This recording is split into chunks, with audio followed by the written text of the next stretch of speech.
Holding on to the wrong things can cost you the retirement that you've earned. This season of life demands clarity, not clutter. The people who thrive in retirement are the ones who sell, cut, and simplify long before they ever clock out. If you don't do this now, you'll enter retirement feeling more trapped than ever, suffocated by your own success. Hello, my name is Jason Byance. I'm a former analyst and certified financial planner, and today I want to share with you the 7 things to sell before you retire so that you can relax and enjoy. Many of you know from watching our channel that our mom was a former school teacher, and she retired several years ago, but she was living in our hometown, and myself, my brother, and my sister were all living in different cities. So eventually she ended up moving to Tampa, Florida to be near my sister and I, so there was a downsizing that happened. And we ended up selling a lot of the things that she had. And so recently I ended up asking her a question as I was preparing to put this video together. And I asked her, she's in a retirement community now. She just rents an apartment there. And I was like, do you miss your stuff? Do you miss any of those things that we sold? And it was really interesting. She thought about it and she said, not at all. I miss the people. I don't miss the stuff. And I think that's really, really important for every aspect of our life, right? It's the people that give us the joy. It's not the things. And when it comes to retirement, it's a really, really good time before we get there to start decluttering, to start simplifying, to try to sell some things that, one, we may be able to get some money from, and two, may reduce our expenses in retirement, which can really help us. So let's start with the first one, which is sell your second or third car.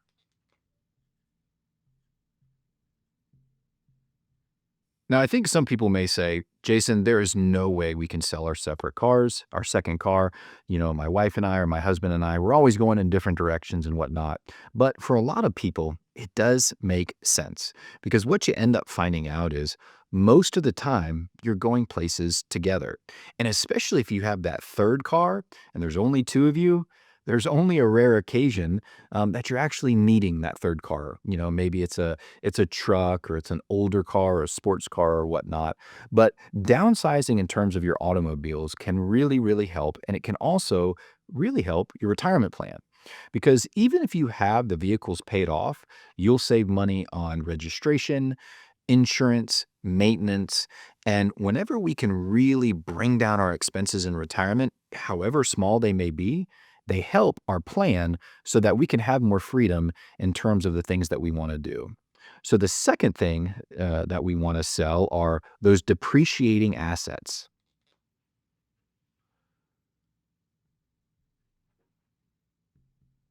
Now, you may ask, what am I referring to when I talk about depreciating assets? Well, what I'm referring to is an RV.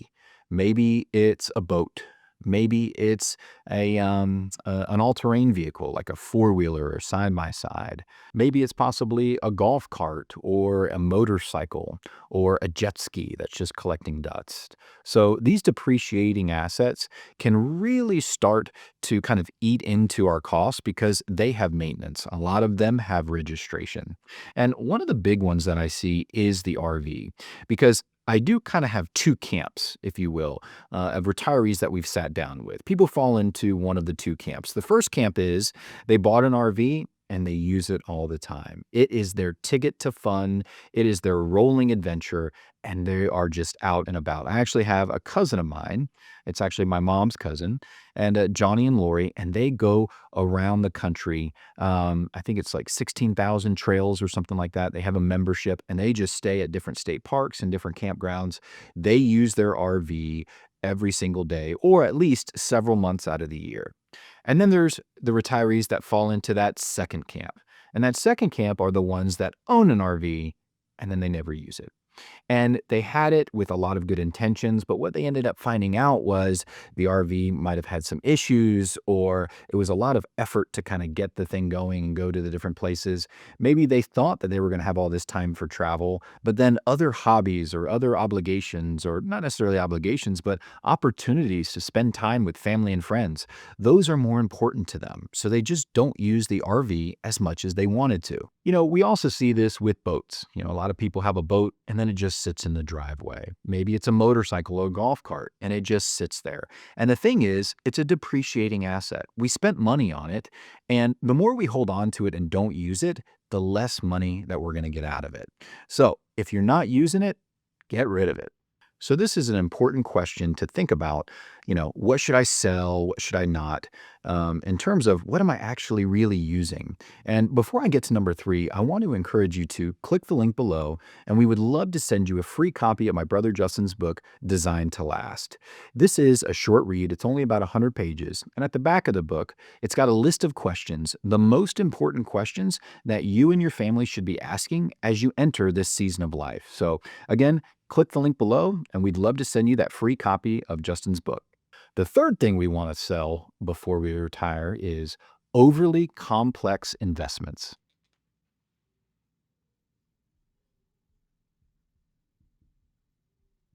Like I said, this season is all about simplicity, and what you own in terms of your investments should really follow suit as well. One of the biggest ones that I often see whenever somebody comes into our office and they were maybe managing things on their own or they were working with another advisor is they have variable annuities.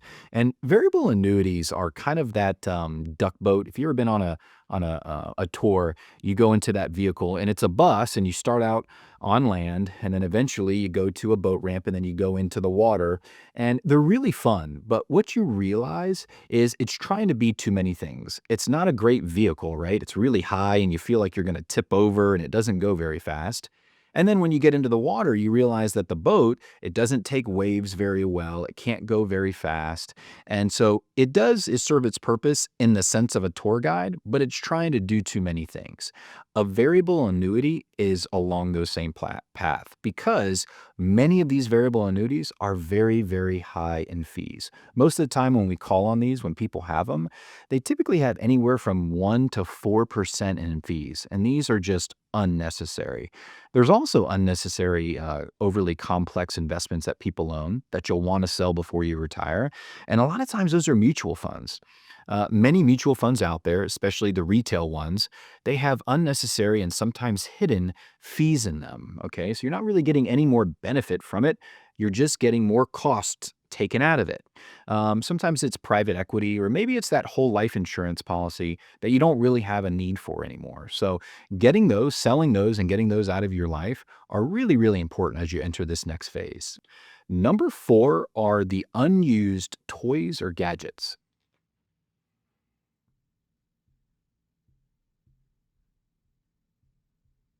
It's funny. I was just talking about how we moved my mom a couple of years ago. Well, in the coming months, we're actually going to be moving my dad to be near us. And so he's downsizing as well, right? He's got a four-bedroom house now, and he's going to go to a two-bedroom apartment. And what we're finding is we're selling a lot of his stuff, a lot of his unused toys and gadgets. And you may have some of these. Think about that kayak out back, or maybe now you hired a lawn service, but you still got that lawnmower and all that lawn equipment that is in your garage, and you just don't use it anymore. Maybe you have a pressure washer. Maybe you have golf clubs, or workout equipment that's just collecting dust. And so, with those unused toys or gadgets, getting those out are really, really important before you enter retirement, because it really helps us in two ways. Number one, it can bring in some money, right?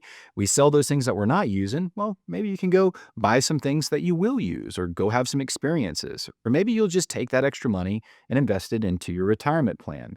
But there's also a mental part of this. It's a mental part because having a clean and uncluttered home is very, very important. And then also, it's kind of a step toward this direction, right? It's a turning of a page. Hey, these things used to serve a purpose before, but now they don't anymore. And I want to find my new purpose, right? I want to know what I want to focus on, but these aren't getting used. So let's get rid of them. So the number five thing that we want to sell before retirement is that old timeshare. So, in terms of the timeshare, I will say this. Sometimes it's kind of similar to that RV example that I gave, in that it kind of falls into two camps. People do. So, people in the first camp, they actually use their timeshare. They use it every year, they use it multiple times a year. Now, I will say that's a very, very small percentage of people. The vast majority of people I know, whether that's clients, friends, family, the vast majority of them don't end up using it as often as they should be, right? And then you have the second camp, which most people fall in. It's just sitting there, right? They're not using the timeshare like they should, and they're paying those maintenance costs. And there's a mental aspect to this that I think we really need to get past. We spent money on that timeshare with the hopes that it was an investment. But most of the time, what we find out is it's not really an investment. It's actually a liability, because you have those maintenance fees that you have to pay in. And sometimes you can even get assessed if the building is not being kept up properly. And so you want to look into selling that timeshare, because let's be honest, if you're going to travel, you want to actually do that travel, and you want to go to the places that you want to go to at the time of year that you want to go. And that's another stipulation with the timeshares is, if you want to go to a specific place at a specific time, you better book very, very, very early in advance, because a lot of times it's already booked up and not available. And then you've got to go somewhere else, or you have to go a different time of year, and that's when it just doesn't get used. Now, I've helped several clients sell these timeshares, and I will say it's unfortunately not the easiest thing. Some of the timeshare companies, the ones that developed the property, they have first right of refusal. So I want to save you some time before you start going into trying to sell it. See if they have first right of refusal, because no matter if you go out into the open market and you try to sell it to somebody else, and they may even pay you a higher amount, that property has first right of refusal. Okay. So now, if you have somebody that will pay you a certain amount, you can sometimes bring that back to the property and use it as a negotiation tactic.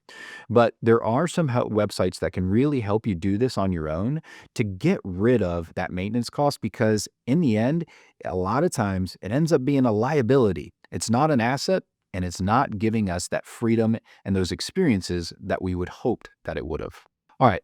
The sixth thing that we should consider selling before we enter retirement is your rental property.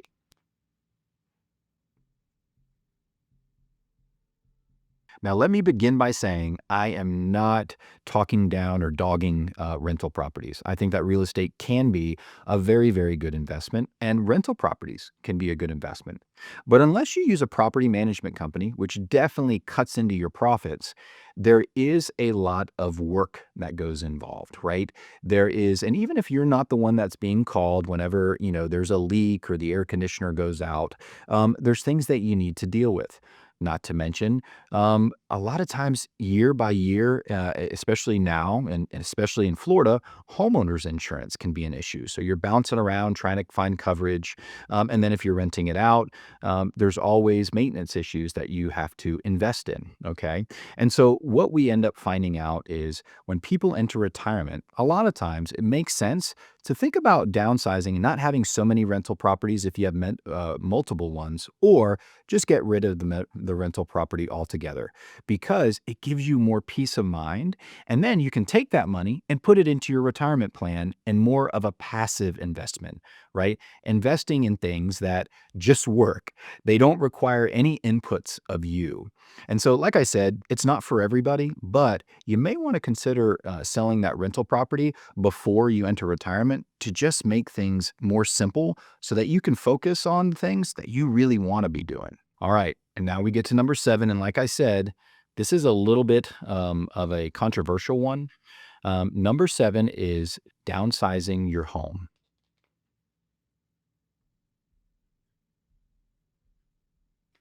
Now, right off the bat, I know some of you are saying, Jason, there's no way. I'm not selling this house. They are going to pull me out of this house feet first. I have so many memories. I love my house. I finally got it to where I want it to be.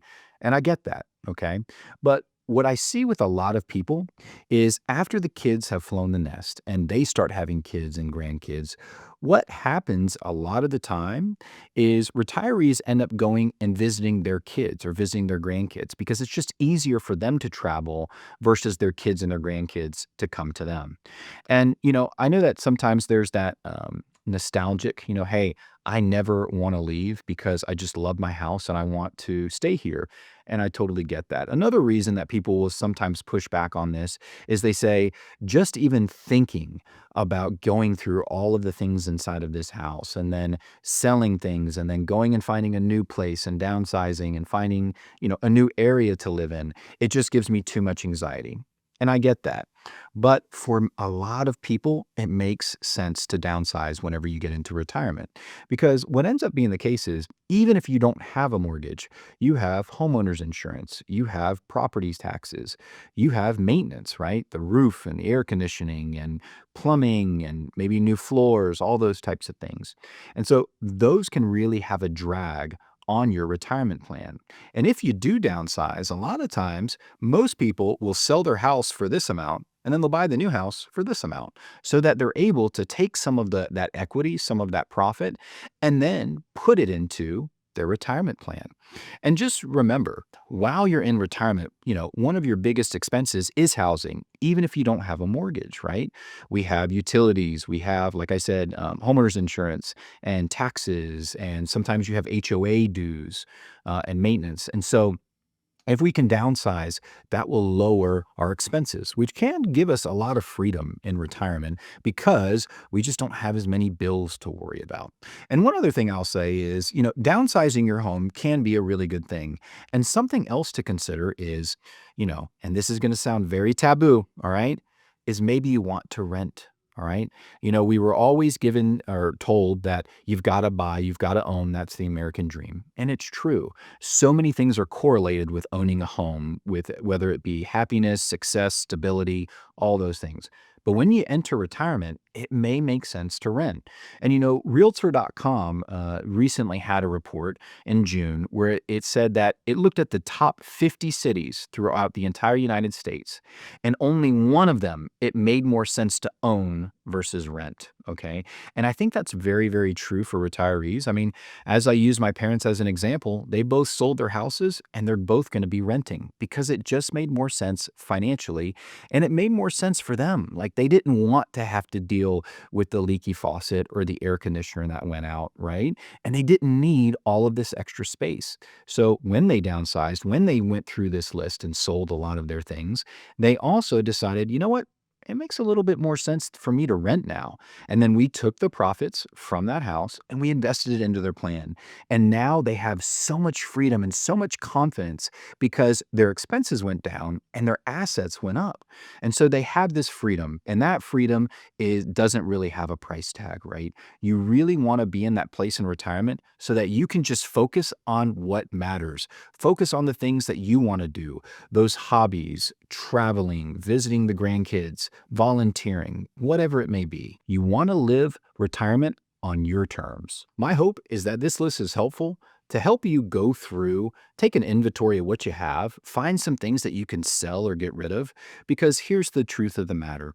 A lot of the times, if we hold on to too much after we're gone, it can also become a burden on the family because then they have to get rid of it. And a lot of times they don't really get much for it. Sometimes it just gets donated or thrown away. So doing this cleaning, this spring cleaning, if you will, before you enter retirement can do so much, not just for your investments and your pocketbook, but also for your mental clarity and your happiness. Now, this was the 7 things to sell before you retire, but I want to invite you to watch this video here where we go over the 9 things that you want to buy before you retire.